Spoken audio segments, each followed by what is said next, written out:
All right, folks, so it looks like the first draft of the ORC license is ready for public comment. I somehow missed this yesterday, likely because I was busy last night and I just got back from the grocery store and hadn't checked the Discord for this yet. But this was published yesterday. I'm getting a chance to look at it first thing this morning. I actually was in the middle of cooking fajitas and told Chris, I was like, can you please cook the steak? Could you take care of the meat real quick? I'm going to go do a first impressions video on this and then go from there. So this is my video. We're just going to be talking about the press release. I'm going to do a kind of first glance at the two documents that have been provided here.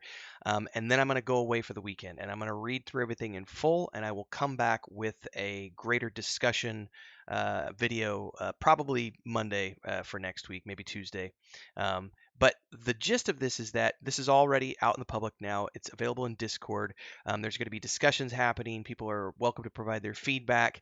We're going to be getting a chance to help this grow into something that hopefully the majority of people can agree upon. So the press release states, in January, Paizo and an alliance of more than 1,500 tabletop RPG publishers announced their intention to support the development of the Open RPG Creative ORC license, a system-agnostic, perpetual, and irrevocable open gaming license that provides a legal safe harbor for sharing rules mechanics and encourages collaboration and innovation in the tabletop gaming space. The ORC is not explicitly a Paizo license, but is intended for the common use of the entire games industry across a wide variety of games and platforms.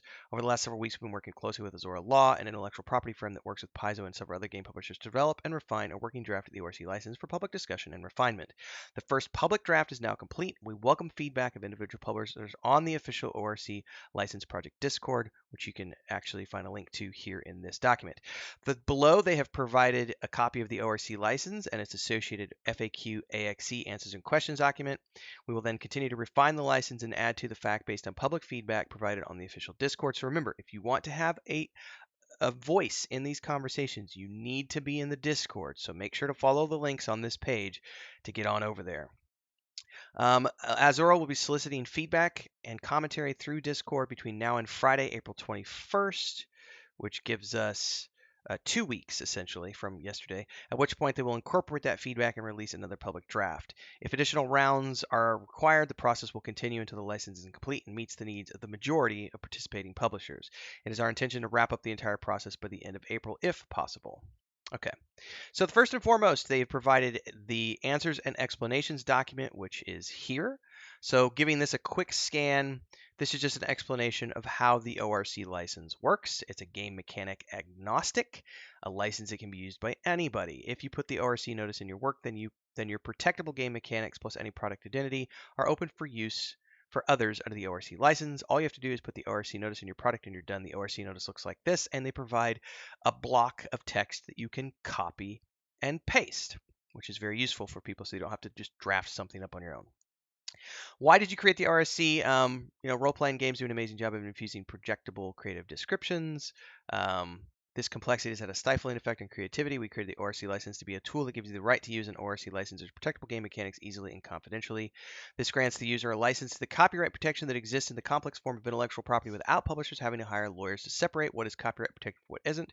The whole point of the ORC is to give the gaming community comfort, confidence, and certainty, things that the OGL used to do and no longer are. After Wizards of the Coast did what they did. Offers our community a license that is not reliant on any one company, and I think that's the most important thing here is that this is an independent document that's going into a trust, a nonprofit, and it's a law firm that's governing it, which is not beholden to anybody. It's not owned by any one company, and this is a conglomeration of 1,500 people and companies at this point. The ORC license substantially reduces the threat of litigation regarding these matters, which could bankrupt a small publisher who is in the right and operating in good faith. This is how we create what the open source community refers to as a virtuous cycle, evolving our games to be the best they can be. So why is the license so complicated? Well, we wish it was less complicated too. We opted for simplicity whenever possible, but when faced with the decision between precision or simplicity, we opted for precision. Slicing copyright is only half the challenge. Who controls the ORC? This is very important. Nobody. There is no parent organization. Any human-controlled organization can be politicized, acquired, or corrupted. We're looking at you, Wizards of the Coast. The license derives integrity from not having the capacity to be updated or revised. No update could be permitted via pre-existing license, and no licensor or licensee could be forced to accept a third-party proposed revision. If someone in the future wants to propose a new license, they can do that. Can the ORC be updated, revoked, or amended? Can I pull my stuff out once I've licensed it? It cannot be updated, amended, repealed, revoked, or deauthorized by anyone. Not ever. There will be no subsequent versions. They didn't say about can I pull my stuff out, but essentially, yes, you can always pull your stuff out. You just have to strip out any mention of ORC related content within it. Why did Azure register copyright on the ORC license? To ensure that no one could modify the license once it was released. Putting that on file at a registered copyright within the U.S. Library of Congress, if there's ever a dispute, would prove that there's an unalterable disinterested party, the U.S. government, that holds the original. We don't want a controlling organization, etc., etc. Azure law will never enforce copyright. Like game mechanics, there isn't much copyright protection from the instructions, but that isn't why we register it. If there's no organization, who enforces the ORC? If you breach the ORC, all the upstream licensors can sue you to enforce the license, but their remedy is limited to bringing you into compliance with the license. We have intentionally not specified a jurisdiction, which means that anyone suing to enforce the ORC will need to bring that dispute in your jurisdiction, which is a tool intended to discourage litigation. I fully agree with that. That's actually a brilliant way to do that. Can I pull my stuff out of the ORC? Nope. Actually, I'm gonna take back what I just said earlier, because they're saying here that no, once you release your content on the ORC, you have given the world the right to use the ORC content in that product forever under the terms and conditions of the ORC. So you cannot pull your stuff out once you've put it under there, which goes against what I said earlier, because I was scanning through the document and I hadn't seen that answer yet. So my apologies on that. Obviously, they had answered that later on. Can I use it on a board game? Yep. What about digital rights? Digital rights are fully included. Section 2A specifically talks about that. How long does it last? Forever. Are there SRDs? There probably will be SRDs, but the ORC license is designed not to use this. Remember, SRDs are going to be from different people who put their rule sets in here. The fourth part of the ORC notice gives you a place to include system resource document content. We believe the definitions are sufficiently robust to allow game designers, publishers, and lawyers acting to come in and understand and understand what is licensed without the administrative friction and potential affair of coming up with an SRD for each product. I just got the license to build an RPG on the newest Hollywood blockbuster. Can I build this on the ORC? Definitely, because you are not obligated to license any of your product identity back to the ORC community. You can create RPGs for whatever sports league, movie franchise, or entertainment brand you want without jeopardizing their assets. We have negotiated with most of the big movie studios and sports leagues, and while they opt to come to the table wanting to own everything, including the game mechanics, we have rarely failed to educate them and eventually get clauses put in their contracts until they acknowledge they do not own the game system, which is the heart of the ORC license. Can I say which primary game my product is built on? Absolutely. The trademark legal doctrine of nominative fair use holds that you can say your product is compatible with any other product. If you want to say your adventure is compatible with a famous brand, you have the right to do that, provided you're not using their product identity and you're not implying that you're authorized or endorsed by them, the companies who own those trademarks. Why not Creative Commons? CC by 4A is a share-alike license under which initials can limit their licensed material to the ORC content. Requires downstream community to share the entire work. We couldn't see that working. Wizards use CC by 4, which gives everyone the right to use the contents of SRD. They designate it. It's a wonderful assurance for the gaming community that 5e could fit confidentially be used forever. Unfortunately, when another company builds in their SRD, the innovations are trapped in the product and not automatically relicensed to the gaming community. This officially kills the virtuous cycle that open communities are built on. Then we get into the actual draft documentation, and this is going to be where I need time to we're 8 minutes in and I haven't even gotten to this document, and this is a much bigger document than the other one. So we've got a section on product identity, which is very important. ORC content is any material that could otherwise constitute product identity. Okay, I'm not gonna be able to scan this and give you guys a proper read through of this. They're just giving you, at this point, these are defining the terms.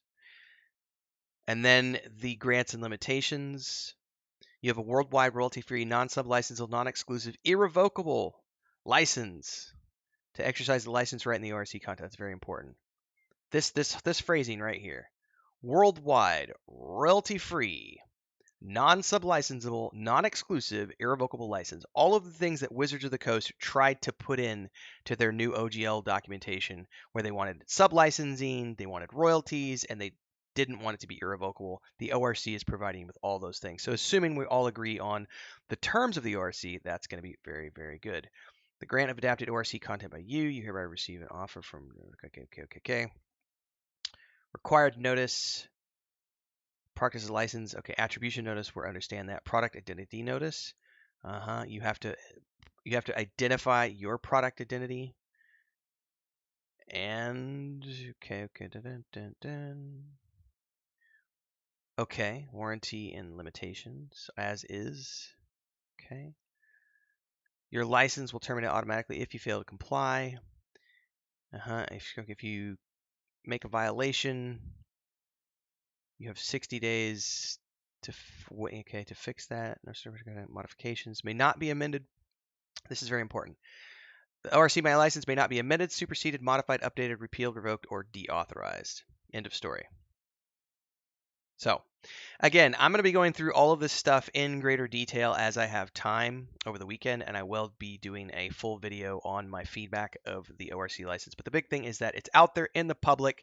Take a look at the drafts, get involved in the conversations over at Discord. I look forward to seeing you there, and I look forward to having conversations with you as we continue to evolve this ORC into something that we can all agree with.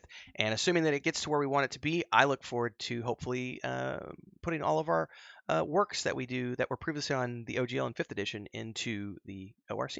Stay tuned, everybody. Like, subscribe, hit the bell icon. Support if you can, please, because it keeps content creators like me on the air doing this full time. So if you appreciate what I do here on YouTube and in the tabletop space, subscribe here on this channel. It starts at $3 a month, 3 tiers of membership. Super thanks on any upload or YouTube short that you see.